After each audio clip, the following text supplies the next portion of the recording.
सुप्रभात। मैं Ashok Kumar Singh, economics teacher.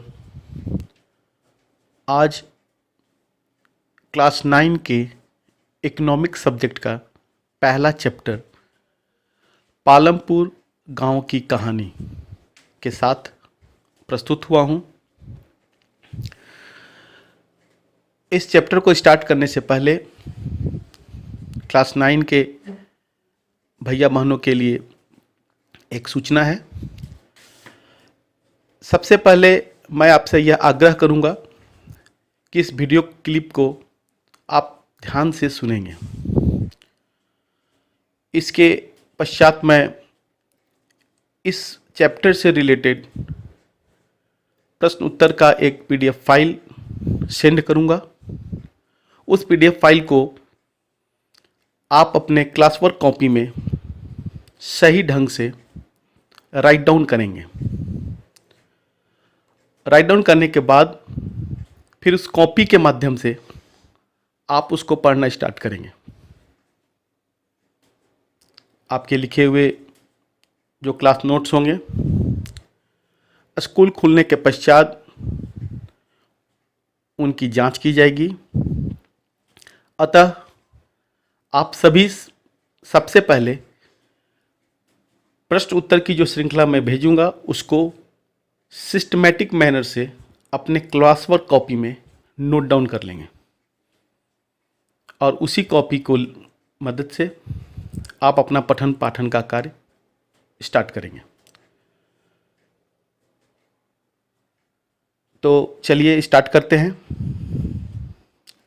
आपके अर्थशास्त्र का पहला अध्याय पालमपुर गांव की कहानी। अर्थशास्त्र के बुनियादी तथ्यों में उत्पादन और मांग एक मूल विचार है तथा इसका स्थान सबसे ऊपर है। इसी कारक को दर्शाने के लिए एक काल्पनिक गांव के विषय में आज हम देखेंगे। इस गांव का नाम पालमपुर है, जिसको सारांश के रूप में आसान शब्दों में समझेंगे और इसका अध्ययन करेंगे। पालमपुर गांव की कहानी से आप जानेंगे कि लोगों की आवश्यकताओं को पूरा करने के लिए वस्तुएं, सेवाएं तथा अलग तरह के संसाधन किस प्रकार से समायोजित होते हैं। पालमपुर गांव की मुख्य क्रिया कृषि है, जबकि अन्य क्रियाएं जैसे लघु स्तरीय विनिर्माण, डेयरी, परिवहन आदि सीमित स्तर पर की जाती है। पालमपुर अपने आसपास के गांवों को कस्बों से जोड़ता है। रायगंज एक गांव है जो पालमपुर से 3 किलोमीटर की दूरी पर स्थित है। पालमपुर के यातायात साधन की बात करें तो यहाँ पर बैलगाड़ियाँ, भैंसा बग्घी से लेकर तरह तरह के वाहन जैसे मोटरसाइकिल, जीप, ट्रैक्टर और ट्रक तक देखे जा सकते हैं। इस गांव में अलग अलग जातियों के तकरीबन 450 परिवार हैं, जिनमें से कुछ उच्च जाति के तथा कुछ अनुसूचित जाति के लोग हैं। गांव में उच्च जाति के परिवारों की संख्या 80 है, जो ज़्यादातर भूस्वामी हैं। इन लोगों के मकान ईंट और सीमेंट से बने हुए हैं, जबकि अनुसूचित जाति के लोगों की संख्या गांव की कुल आबादी का 1/3 है। ये लोग गांव के एक कोने में बहुत छोटे छोटे घरों में रहते हैं तथा ये घर मिट्टी और फूस के बने हुए हैं। पालमपुर के ज़्यादातर घरों में बिजली की सुविधा उपलब्ध है। शिक्षा के स्तर पर यहाँ प्रबंध कराई गई व्यवस्थाओं में एक हाई स्कूल और 2 प्राथमिक विद्यालय हैं। रोगियों के उपचार के लिए एक राजकीय प्राथमिक स्वास्थ्य केंद्र और एक निजी अस्पताल मौजूद है।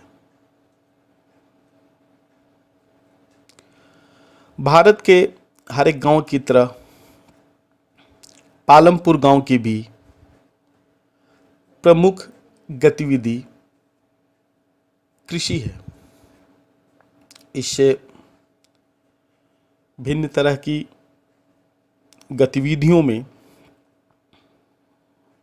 लघु विनिर्माण, परिवहन, दुकानदारी आदि शामिल है। इन गतिविधियों को गैर कृषि क्रियाएं कहा जाता है। पालमपुर गांव में कृषि, पालमपुर के लोग का मुख्य पेशा कृषि उत्पादन है। यहाँ काम करने वाले लोगों में 75% लोग अपने जीवन यापन के लिए खेती पर निर्भर हैं। ये किसान या कृषि श्रमिक हो सकते हैं, परंतु कृषि में उपयोग होने वाली जमीन निश्चित होती है। पालमपुर में साल 1960 के बाद से आज तक जमीन के क्षेत्र में कोई बदलाव नहीं हुआ है। उस समय गांव की बंजर जमीन को खेती योग्य कार्य में परिवर्तित कर दिया गया था तथा नई जमीन को खेती करने योग्य बनाकर उत्पादन को बढ़ाने की कोई गुंजाइश नहीं थी। यहाँ जिस तरह की फसल उगाई जाती है और सुविधाएं उपलब्ध हैं, उससे देखकर लगता है पालमपुर गांव उत्तर प्रदेश के पश्चिम में स्थित है। यहाँ हर जमीन पर खेती की जाती है। गांव में एक साल में किसान 3 तरह की फसलें उत्पन्न कर पाते हैं, क्योंकि यहाँ पर सिंचाई करने के लिए पूरी व्यवस्था है।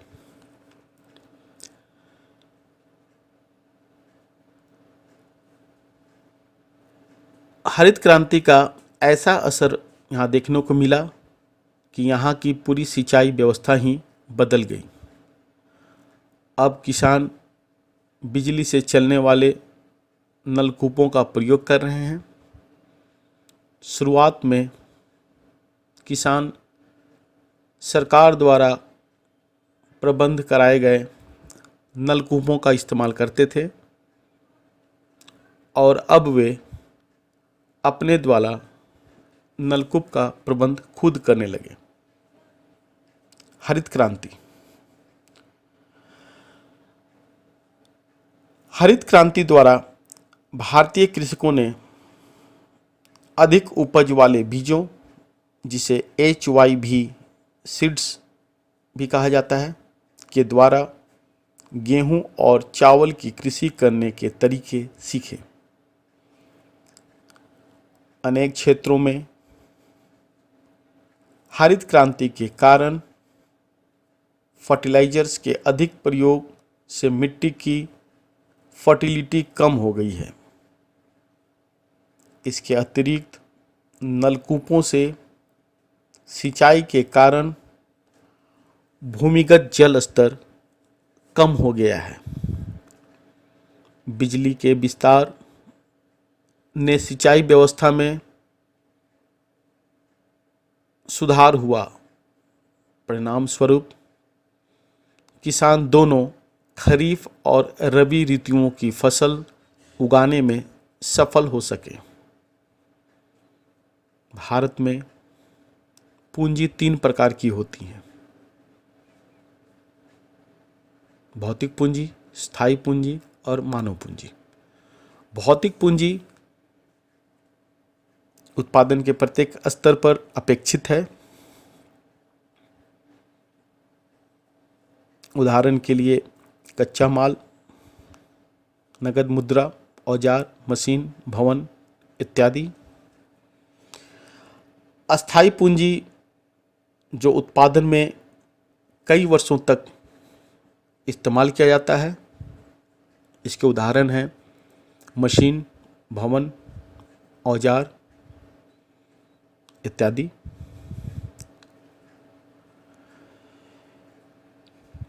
मानव पूंजी उत्पादन करने के लिए भूमि, श्रम और भौतिक पूंजी को एक साथ करने योग्य बनाने के लिए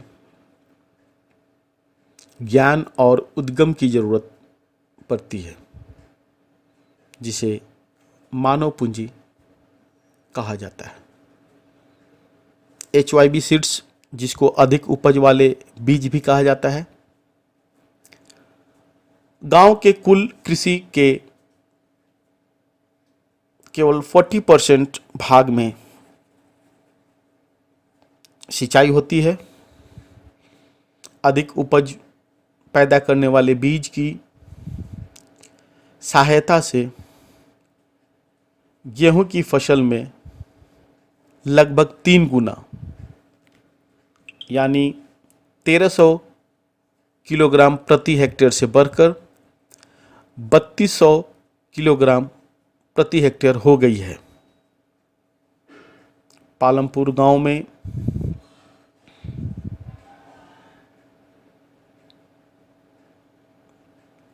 25% लोग गैर कृषि कार्यों में लगे हुए हैं, जैसे डेयरी, दुकानदार, लघु स्तरीय निर्माण, उद्योग, परिवहन इत्यादि। पालमपुर व आसपास के गांवों, कस्बों और शहरों में दूध, गुड़, गेहूं आदि सुलभ है। जैसे जैसे ज़्यादा गांव, कस्बों और शहरों से अच्छी सड़कों, परिवहन और टेलीफोन से जुड़ेंगे, भविष्य में गांवों में गैर कृषि उत्पादन क्रियाओं के नए अवसर सृजित होंगे। धन्यवाद।